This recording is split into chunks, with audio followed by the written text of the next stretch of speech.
Singaporean filmmaker Abbas Akbar struggled to get his debut feature, the Tamil-language feature Chennai to Singapore, PG-13, 122 minutes, up on screens in his home country.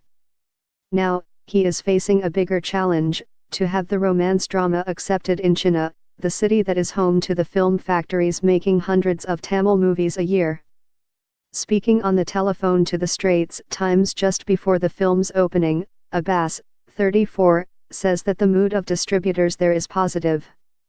Right now, theaters are filling up and we are getting calls from theaters far away from Chennai that want distributors to send the movie to them, he says. Unlike other made-in-Singapore Tamil-language movies, Abbas' film is aimed at the mainstream rather than the festival or art house circuit. It features action, romance, comedy, and musical interludes. A majority of reviewers in India have written positively about it, he says.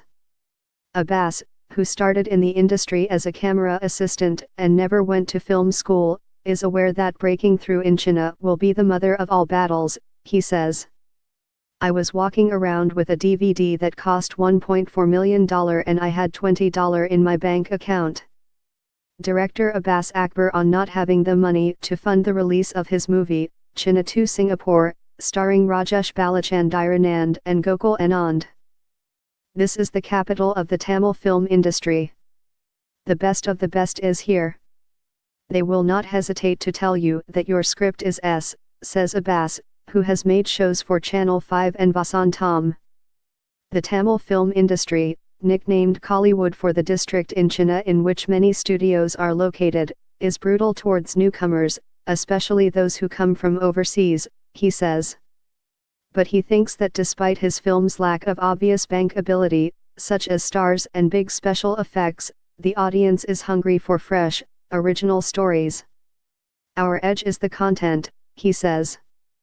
The story of aspiring filmmaker Harish, India-based, Singapore-trained actor Gokul Anand, who flies from Chennai to Singapore in search of a wealthy film financier, has no stars.